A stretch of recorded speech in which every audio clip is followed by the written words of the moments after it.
안녕하세요. 사연을 부탁해입니다. 오늘의 사연을 소개하겠습니다. 어느 날 저녁 식사를 하던 중 제가 회사 이야기를 꺼냈습니다. 저기 곧 사장님이 바뀔 것 같아요. 뭐? 사장이 바뀌다니? 그게 무슨 소리야? 그럼 설마 네가? 아니에요. 제가 뭐라고 사장을 하겠어요. 제가 별일 아니라는 듯이 말을 하고 있었지만 순간 엄마의 표정이 말이 아니었는데요. 곧 엄마 목소리가 높아지기 시작했습니다. 뭐? 그게 무슨 소리야? 그럼 누가 사장으로 온다는 말이야? 그게 사장님 조카라고 하던데. 사장 조카라면 누구를 말하는 건데? 사장님 동생분 아들이라고 하더라고요.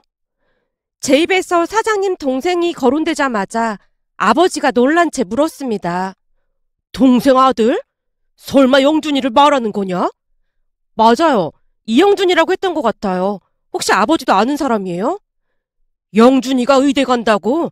몇 년간 공부만 했지 아마? 몇 년이 뭐야? 6년도 넘게 의대 간다고 공부만 했었는데 잘 안 됐나 보네. 저도 사장님한테 그 얘기는 들었어요. 의대 가려고 계속 공부만 했었다는데 결국에는 잘 안 됐다고 하더라고요. 그럼 의대 포기하고 다른 대학을 간 건가? 그냥 땡땡 대학교 나왔다고 하더라고요. 뭐? 땡땡 대학교? 순간 아버지의 입에서 실소가 터져 나왔습니다. 그 실수의 의미를 누구보다도 잘 알고 있었기에 저도 아버지를 따라 웃고 있었는데요.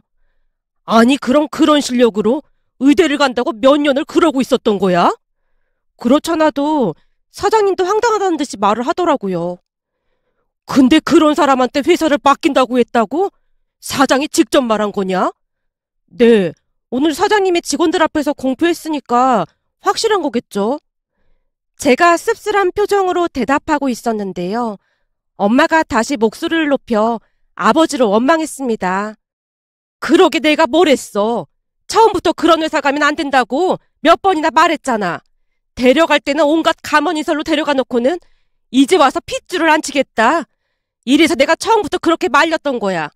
근데 당신한테 아무 말도 없었던 거야? 글쎄, 요즘 많이 바쁜 모양이더라고. 당신 이제 어쩔 거야? 어쩌긴 뭘 어째. 당신이 지금 남 일 말하듯 말할 때야? 그래서 처음부터 내가 그렇게나 반대했는데 당신이 기철씨 그런 사람 아니라고 믿어달라며. 근데 이제 와서 우리 아들 팽당하게 생겼는데 이제 어쩔 거냐고. 당신은 무슨 말을 그렇게 해? 우리 아들이 팽을 당하긴 무슨 팽을 당했다고 그래. 지금 이게 팽당한 게 아니면 뭐냔 말이야. 서울대 나와서 앞날이 창창한 우리 아들 데리고 가면서 회사 키워서 사장 시켜준다고 말할 때도 언제고 이제 와서 말을 바꾸는 게 어딨냔 말이야. 거기다 당신한테 말 한마디도 없었다며. 이건 그냥 고의적인 거야. 우리 아들 낙동강 오리알 됐는데 이제 어쩔 거냐고. 엄마가 분노 가득한 표정으로 아버지를 쏘아보고 있었습니다. 여보, 진정 좀 해봐. 기철이랑 내가 하루 이틀 본 사이도 아니고 한 동네에서 나고 자란 형제 같은 친구야. 다른 사람은 다 뭐라고 해도 난 기철이 믿어. 지금 이 상황을 보고도 그런 말이 나와? 내가 보기엔 기철씨 마음이 돌아선 거야. 생각해봐. 사업도 확장할 정도면 돈도 많이 벌었겠다. 우리 같은 사람들을 신경이나 쓰겠어? 글쎄 섣부르게 행동하지 말라니까. 그 와중에도 아버지는 친구인 기철 사장님을 굳게 믿고 있었습니다. 하지만 그와는 반대로 엄마가 짜증스레 제게 말했어요. 아들, 너 그 회사에서 당장 나와. 네가 뭐가 아쉬워서 그러고 있어. 완전 모르는 사람도 아니고 사장님이 아버지 친구인데 어떻게 그래. 친구인데 이따위로 대접을 해? 먼저 말을 바꾼 건 우리가 아니라 기철 사장이잖아. 엄마, 이 일은 내가 알아서 할 테니까 너무 신경 쓰지 마. 다른 사람 일도 아니고 내 자식 일인데 내가 지금 신경 안 쓰게 생겼어? 엄마가 답답하다는 듯이 울상을 짓고 있었습니다. 그 모습에 아버지는 입을 꾹 다물고 있을 뿐이었고요. 그 뒤에도 엄마는 계속해서 이직을 하라고 했지만 그동안 사장님이 워낙 잘해주셨던지라 그럴 수가 없었습니다. 새로운 사장이 오기 며칠 전 사장님이 저를 따로 불러서 밥을 사주며 말했어요. 김 과장, 아니지. 지금은 개인적인 자리니까 편하게 말하마. 성우야, 기분 많이 나빴지? 이번에 새로 오시는 사장님 건 말씀하시는 거예요? 그래. 내가 너 데리고 올 때 나중에 너한테 사장짜리 주겠다고 했잖니? 그런데 갑자기 그래서 많이 서운했지? 사장님의 얼굴에서 당혹스러움마저 느껴졌기에 제가 오히려 사장님을 위로했습니다. 아닙니다. 그러시는 이유가 있지 않을까 생각했습니다. 미안하다, 성우야. 이 와중에 내가 이런 부탁을 해서 정말 미안한데 새 사장이 와도 일을 잘 모를 거야. 그러니까 성우가 잘 좀 알려줬으면 좋겠구나. 알겠습니다. 되도록 빨리 적응할 수 있도록 최선을 다해보겠습니다. 그래, 난 너만 믿고 있으마. 식사가 끝난 뒤 사장님이 급히 자리를 이동하는 모습이었는데요. 식사를 하는 내내 제게 새로운 사장을 잘 부탁한다는 말만을 할 뿐이었습니다. 그런 사장님의 모습에 저도 사람인지라 약간은 서운할 수밖에 없었는데요. 제게 미안함보다는 새로운 사장님을 걱정하고 있는 게 역력해 보였으니까요. 그러면서 문득 엄마의 말이 머릿속을 스치고 지나갔습니다. 돈 좀 벌었다고 사람이 변한 거라니까. 결국 우리 아들이 자기 핏줄이 아니라고 팽시킨 거야. 엄마는 그 말을 매일같이 반복하고 있었어요. 그래서 그랬는지는 잘 모르겠지만 약간은 배신감 같은 것이 느껴지면서 서운한 마음을 감출 수가 없었습니다. 엄마 말처럼 저는 처음부터 이 회사에 들어올 생각이 추후도 없었으니까요. 그런 저를 사장님이 어르고 달랬습니다. 성우야, 지금은 아주 작은 회사지만 이 아저씨가 잘 키울 자신 있다. 그러니까 네가 조금만 도와다오. 그러다 나중에 내가 사업을 확장하면 네가 이 회사를 맡아서 운영하면 되잖니. 제가 회사 운영을요? 네 꿈이 사업하는 거라며. 그러니까 일찌감치 준비하는 게 낫지 않겠어? 사장님이 온갖 감언이설로 저를 꼬신 건 분명했습니다. 엄마는 그런 사장님을 못마땅해하며 저를 말렸고요. 옛말에 화장실 들어갈 때만 하고 나올 때 마음이 다르다는 말이 있어. 서울대 나온 네가 뭐가 아쉽다고 그런 조그만 회사에서 시작을 하려고 해. 이왕이면 큰 물에서 놀아야지. 내가 직접 회사를 키워서 운영하는 것도 나쁘지 않잖아. 나쁜 조건은 아닌 것 같은데? 엄마가 말했잖아. 사람 마음이라는 게 참 간사한 거라고. 그러니까 섣불리 생각하지 말고 잘 생각해봐. 확실한 건 엄마는 반대야. 특히나 네 아버지 친구 회사잖니. 그것도 그냥 친구가 아니라 하나뿐인 절친이잖아. 혹시나 나중에 얼굴 붉힐 일이 생길 수도 있고 말이야. 난 무조건 반대야. 엄마가 몇 번이나 반대 의사를 표했지만 저는 이미 마음을 굳힌 상태였어요. 아버지 또한 저를 응원해줬고요. 그래, 네가 키워서 직접 사장까지 하면 그보다 좋을 게 뭐가 있겠어. 아버지는 무조건 찬성이야. 거기다 예전부터 기철이 머리가 아주 비상했거든. 머리 좋은 두 사람이 힘을 합하면 한번 해볼만 할 거야. 결국 제가 지금의 회사에 들어가겠다고 선포를 했고 엄마가 걱정 가득한 표정으로 한숨만 내쉬고 있었습니다. 그런데 갑작스레 사장님 동생분의 아들이 사장으로 온다는 말에 엄마뿐만 아니라 아버지도 많이 놀란 모습이었어요. 하지만 아버지는 티를 내지 않으려 노력하는 모습이었습니다. 그렇게 얼마 뒤 새로운 사장이 부임해왔고 제가 업무에 대해 브리핑을 하고 있었는데요. 잠시 이야기를 듣고 있던 새로운 사장이 짜증스레 말을 꺼냈어요. 그만하면 됐고 정리해서 내 책상에 갖다 놔요. 그리고 전 사장님이 김 과장한테 유난히 각별했다고 들었는데 저는 인맥 따지고 그런 사람이 아닙니다. 네? 그게 무슨 말씀이세요? 그러니까 내 말은 김 과장 아버지와 전 사장님이 절친이라면서요. 지금부터는 그런 인맥으로 일할 생각하지 말고 제대로 하라 그 말입니다. 아, 네, 알겠습니다. 그리고 비록 내가 김 과장보다 나이는 어리지만 사장 대우 똑바로 하고요. 네, 알겠습니다. 라며 제가 자리로 돌아왔는데요. 전 사장님과는 달라도 너무나 달라 보였습니다. 그냥 보더라도 저를 견제하고 있다는 게 느껴졌다고 해야 할까요? 사장이 바뀌고부터 제 인생도 성두리째 바뀌어가고 있었는데요. 틈만 나면 사장이 저를 못 잡아먹어서 안달이 났다고 해도 과언이 아니었거든요. 거기다 사장이 바뀌면서 조금씩 균열 같은 것이 생기기 시작했습니다. 그동안은 잘 모르고 있었는데 서대리가 제게 불만이 꽤나 많았던 모양으로 마치 간신배 마냥 사장 옆에서 이간질을 했어요. 어느 날은 격리 주연 씨가 제게 귀뜸을 해주기도 했습니다. 김 과장님, 그동안 몰랐는데 서대리가 좀 그렇더라고요. 그러니까 서대리 조심하세요. 서대리가 왜요? 제가 주연 씨에게 묻자 서대리와 있었던 일을 이야기해줬습니다. 평소 서대리가 주연 씨에게 관심이 많았던지라 약간은 으스대면서 말을 했다네요. 내가 주연 씨니까 특별히 말해주는 건데 김 과장은 이제 한물 간 것 같으니까 주연 씨도 라인 잘 타야 할 거야. 이 작은 회사에서 라인 탈 게 뭐가 있다고 그래요? 없긴 왜 없어. 작은 회사일수록 이 라인이 엄청 중요한 거야. 그래야 회사를 편하게 다닐 수 있을 거 아니야. 거기다 승진도 해야 하는데 당연히 라인을 잘 타야 하는 거지. 김 과장만 봐도 그렇잖아. 전 사장님한테 예쁨 받으니까 바로 과장 달고 승승장구했었잖아. 물론 하루아침에 낙동강 오리알 신사가 됐지만 말이야. 김 과장님은 서울대 나온 인재잖아요. 거기다 우리 회사 일을 모르는 게 없을 정도로 다 알고 있고요. 사람들이 맨날 그런 소리를 하던데 대체 일을 뭘 많이 알고 있다는 거야? 진짜 몰라서 하는 소리예요? 서대리님은 제가 하는 일 할 줄 알아요? 그러니까 제가 며칠 자리 비우면 제 일 대신 할 수 있냐고요. 내가 격리 일을 어떻게 해? 거봐요. 못하잖아요. 근데 김 과장님은 제가 없어도 완벽하게 해낼 수 있을걸요? 한마디로 김 과장님 없으면 회사가 멈출 수도 있다 그 말이에요. 에이, 그건 오바다. 김 과장이 일을 많이 한다고 쳐도 회사가 안 돌아가긴 왜 안 돌아가겠어? 원래가 다 돌아가기 마련인 거야. 그러니까 주연 씨도 그만 라인 정리하고 우리 쪽에 붙으라고. 나중에 땅을 치고 후회하지 말고. 요즘 사장님이 나를 완전 신뢰하고 있거든. 서대리가 비아냥거리며 한참 동안이나 제 뒷담화를 했다네요.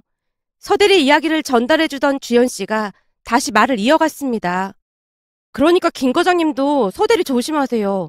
제가 보니 지금 사장님한테 미주알 고주알 다 일러 바치는 모양이더라고요. 그거야 본인 선택이니 어쩔 수 없는 거죠 뭐. 우리는 그냥 하던 대로 일하면 되는 겁니다. 과장님이 걱정되니까 하는 말이죠. 암튼 서대리 조심하세요. 주연 씨가 다시 한번 말을 하고는 제 눈치를 보고 있었습니다. 그 뒤 주연 씨 말처럼 많은 일들이 일어났는데요. 사장 옆에서 서대리가 아부를 일삼으며 받들어 모시고 있었거든요. 혹시나 회식 자리에서 사장이 담배 심부름을 시키기라도 하면 서대리가 허리까지 숙여 담배를 갖다 바치기도 했습니다. 그 모습에 다른 직원들 모두가 혀를 내두르고 있었는데요. 주연 씨 입에서 감탄사가 터져나왔어요. 와, 진짜 서대리 장난 아니네요. 저러다 허리가 남아나질 않겠어요. 그러게, 정일 지켜봤는데 서대리 허리 펴는 걸 못 봤다니까. 저 정도로 정성인데 나중에 차기 사장님 되는 거 아니에요? 혹시 모르니까 서대리한테 잘 보여야겠네요. 주연 씨와 직원들이 쑥덕거리는 소리가 들려왔습니다. 그런데 그런 와중에 사장이 갑자기 벌떡 일어나더니 저를 보며 비아냥댔습니다. 우리 회사 인재인 김 과장님은 내가 마음에 안 드는 모양입니다. 그게 무슨 말씀이세요? 아니, 우리 큰아버지께서 김 과장 중심으로 일을 하라고 하길래 엄청 기대를 하고 있었거든요. 근데 내가 보니 그동안 뻥튀기가 많이 된 것 같아서요. 사실 김 과장은 서울대 나온 거 빼놓고 뭐 볼 게 있나요? 그동안 큰아버지가 예뻐해서 모든 게 과장된 거 아닌가 하는 생각이 들더라고요. 제가 뭐 잘한 게 있겠습니까? 저는 그냥 사장님이 지시하는 것만 했을 뿐인걸요. 내 말이 그 말입니다. 요즘은 창의적인 생각을 하는 게 엄청 중요한데 김 과장은 그런 창의성에서 많이 떨어지더라 그 말입니다. 아무래도 큰아버지께서 그걸 보고 저를 이 자리에 앉힌 것 같고요. 제가 들어보니 원래 이 자리가 김 과장 자리였다면서요? 그래서 직원들이 다들 큰아버지보다도 김 과장 눈치를 더 많이 봤다면서요? 글쎄요. 그건 저도 잘 모르겠습니다. 사장의 말에서 가시가 잔뜩 느껴졌기에 제가 대답을 회피했는데요. 모를 리가 없겠죠. 그동안 이 회사에서 왕노릇을 했으면서. 사장님, 저는 절대 왕노릇을 한 적이 없습니다. 그래요? 왕노릇을 한 적이 없다고요? 그럼 다들 왜 그렇게 김 과장 눈치를 보고 있는 겁니까? 내가 뭐만 물어보면 김 과장한테 확인을 해봐야 한다는 말을 달고 살던데 이래도 내 말이 틀렸다는 말입니까? 사장님, 그건 오해가 좀 있는 것 같습니다. 오해요? 무슨 오해요? 그건 아무래도 제가 업무를 다 알고 있다 보니 실수를 하지 않기 위해 직원들이 저한테 확인을 하고 있는 것뿐입니다. 중기청이나 그런 곳에 보낼 서류는 꼼꼼하게 봐야 하는 부분이 있어서요. 중기청? 그게 뭔데요? 네? 아, 그게 순간 말문이 막혀서 제가 당황한 채 있었는데요. 사장 옆에 있던 서대리가 급히 사장에게 알려주고 있는 듯해 보였습니다. 그 모습에 정말 한심할 수밖에 없었는데요. 비록 부임받아온 지 얼마 되진 않았지만 전체적인 회사 흐름을 파악했어야 함에도 사장은 일에 전혀 관심이 없는 듯해 보였습니다. 보고를 하러 갈 때마다 못 알아듣는 부분이 너무나 많았으니까요. 그 부분에 대해 설명을 하려고 하면 짜증부터 내기 일쑤였고요.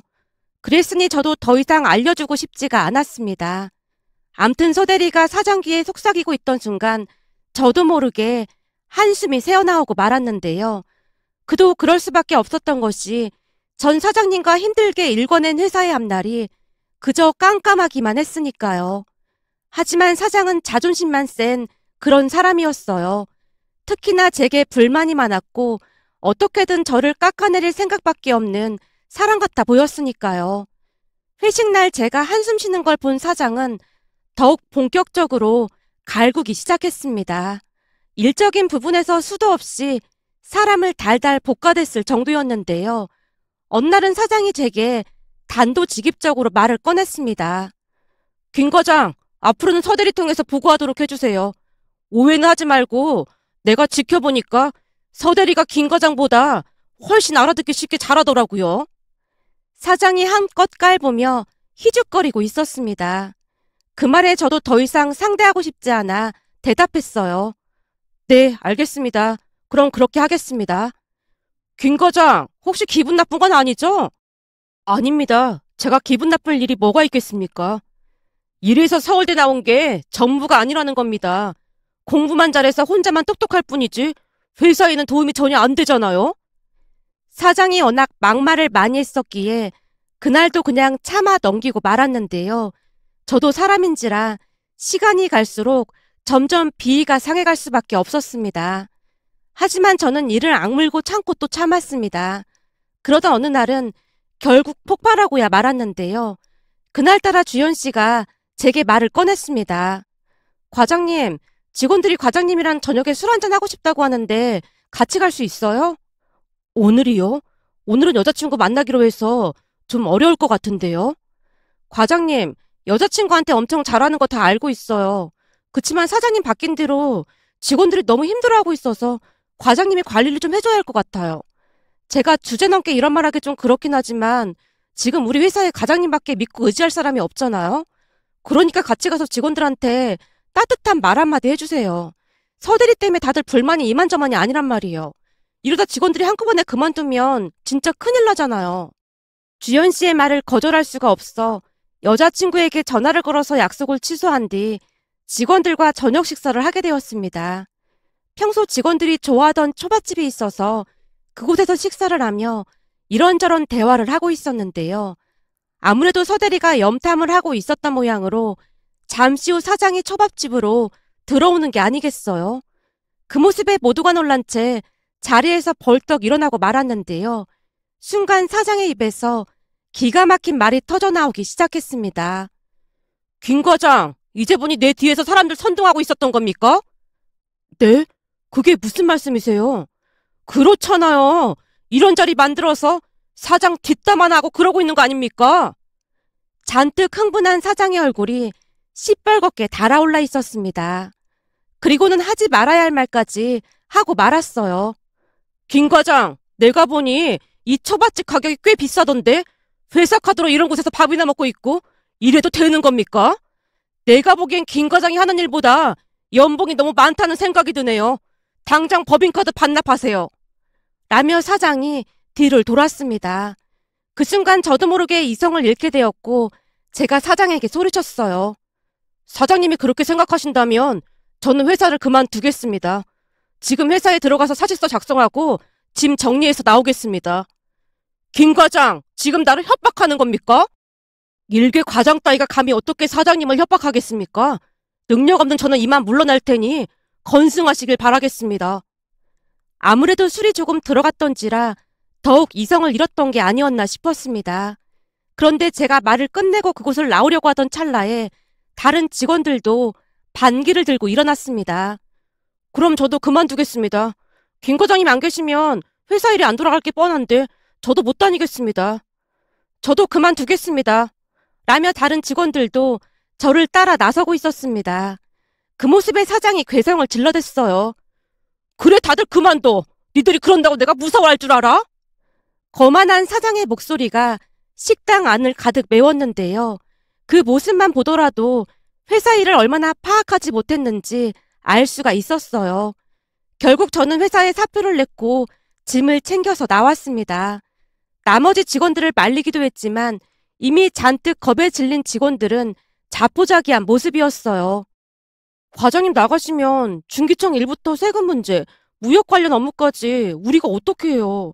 그동안 배우긴 했지만 그게 쉽게 할 수 있는 일이 아니잖아요. 거기다 미수금 받는 것도 과장님이니까 받아온 거지 우리가 가면 씨알도 안 먹힐걸요? 월급도 많지 않은데 스트레스 받으면서 일하고 싶지 않습니다. 거기다 사장보다 서대리 비위 맞추는 것도 더 이상 못하겠고요. 그렇게 우리는 짐을 싸서 회사를 나와버렸습니다. 집으로 가던 중 여자친구에게 전화를 해서 나오라고 했는데요. 여자친구 나영이가 제 얼굴을 보자마자 물었어요. 성우야, 무슨 일이야? 나영아, 진짜 미안한데 더 이상은 못할 것 같아. 못하다니? 뭘 못해? 나 지금 회사에 사표 내고 나오는 길이야. 뭐? 사표를 냈어? 제 말에 나영이가 울상을 짓고 있었습니다. 내가 웬만하면 참으려고 했는데 도저히 못 참겠더라고. 제가 그날 있었던 이야기를 해줬고 나영이가 긴 한숨을 내쉬고 있었습니다. 성우야, 그럼 우리 아빠랑 의논을 해봐야 하는 거 아니야? 사실 그동안 내가 이 회사를 다닌 것도 다 너 때문이었잖아. 그건 나도 알지. 대학 졸업하고 너 대기업도 붙고 그랬었잖아. 근데 우리가 연인 관계라 우리 아빠 회사에 간 거 나도 잘 알고 있지. 그때 우리 엄마가 가지 말라고 난리였잖아. 우리 엄마는 내가 사장 자리가 욕심나서 간 줄 알고 있거든. 근데 부모님께 너랑 사귄다는 말도 못하고 우겨서 갔던 거잖아. 우리가 무슨 큰 잘못을 한 것도 아니고 그냥 밝혔어야 했던 게 맞는 것 같아. 지금 이 상황이면 우리 엄마가 너네 아버지 엄청 원망할 것 같거든. 난 너랑 결혼할 생각까지 하고 있는데 이러다 괜시레 원수가 되는 게 아닌가 싶어. 아빠가 영준이를 회사 사장으로 앉힌다고 할 때부터 이런 일이 생길 줄 알았다니까. 사실은 그것 때문에 엄마랑도 다투고 이혼까지 할 뻔했어. 어머님은 왜? 당연히 절대로 영준이 앉히지 말라고 했지. 보나마나 회사 망한다고 말이야. 근데 이번에는 아빠도 고집을 꺾지 않더라고. 우리 생각에는 핏줄을 우선으로 생각하는 그런 기분이었다고 해야 하나? 아무튼 좀 그렇더라고. 그래서 그때 나도 너랑 사귀는 사이라고 말을 할까 말까 고민을 좀 했었거든. 그럼 네가 핏줄은 아니어도 사이가 되는 거니까 괜찮지 않을까 싶었거든. 근데 차마 입이 떨어지지 않더라고. 날 때부터 우리 둘이 남매처럼 자란 사이인데 다들 얼마나 충격을 받겠어. 이해해. 하긴 나도 입이 안 떨어지긴 하더라. 근데 내가 회사를 그만뒀어도 난 너랑 결혼할 거니까 그런 줄 알고 있어. 이런 일로 우리가 헤어지거나 그러지는 않을 거니까. 그건 나도 같은 생각이니까 너무 걱정하지 마. 암튼 일이 이렇게 돼서 마음이 좋지는 않은데 난 성우 너 믿어. 라며 나영이가 위로를 해줬습니다. 사실 나영이와 저는 남매처럼 지낸 사이였는데요. 매일같이 가까이서 어울리다 보니 대학 다닐 때도 하루가 멀다 하고 만났고 그러다 보니 연인 사이로 발전을 하게 되었어요. 하지만 가족들은 우리를 그저 친한 남매처럼 생각을 해왔기에 차마 사실을 밝히지 못한 채 시간만 보내고 있었고요. 그 와중에 일이 이렇게 될 줄은 꿈에도 몰랐답니다. 그렇게 사표를 낸 뒤 회사가 발칵 뒤집어졌던 모양이었습니다. 그제서야 서대리에게 전화가 걸려오고 난리도 아니었거든요. 하지만 저는 서대리 전화번호를 차단해버렸습니다. 그랬더니 사장이 직접 전화를 하기 시작했어요. 그마저도 차단해버렸고요. 또다시 며칠이 지났을까요?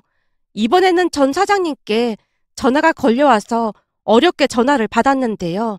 순간 사장님이 제게 기가 막힌 말을 하는 게 아니겠습니까? 성우야, 지금부터 휴대폰 꺼놓고 회사에서 걸려오는 전화는 받지 마라. 네? 그게 무슨 말씀이세요? 넌 그냥 내가 시키는 대로 하기만 하면 돼. 라며 전 사장님이 전화를 끊었습니다.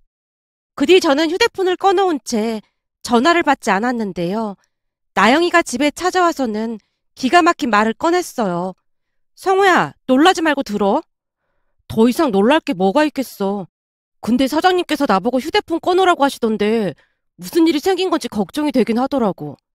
아, 그거 말이야? 알고 봤더니 우리 아빠가 작정하고 그런 거더라고. 뭐? 작정하고 그랬다니? 사실은 우리 아빠가 우리 둘이 사귀는 거 눈치채고 있었더라고. 나영이의 말을 정리해보자면 전 사장님은 우리 둘이 사귀는 걸 알고 있었답니다. 그래서 오히려 안심을 했다고 하는데요. 오랫동안 저를 지켜봤기에 그 누구보다도 저를 신뢰하고 있었다네요. 그렇게 사장님이 제게 회사를 물려줄 생각을 하고 있던 어느 날 사장님 동생분이 찾아와서 뜬금없이 당신의 아들에게 사장 자리를 내주라고 했답니다. 물론 처음에는 사장님이 강하게 거절했지만 그동안 자금난이 생길 때마다 도와준 것을 빌미삼아 압박을 했던 모양이었어요. 사실 동생분이 많이 도와준 건 사실이었으니까요. 그 부분은 저도 일부 알고 있었던 부분이었습니다.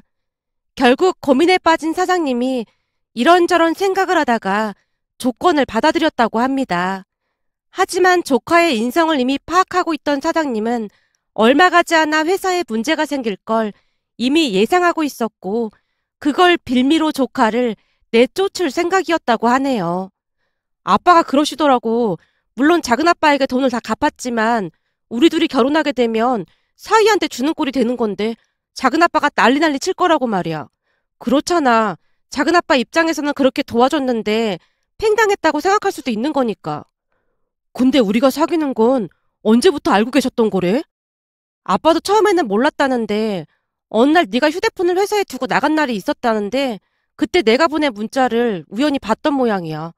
평소 우리가 하던 대화랑은 많이 달랐으니까 이상하게 생각을 하셨겠지.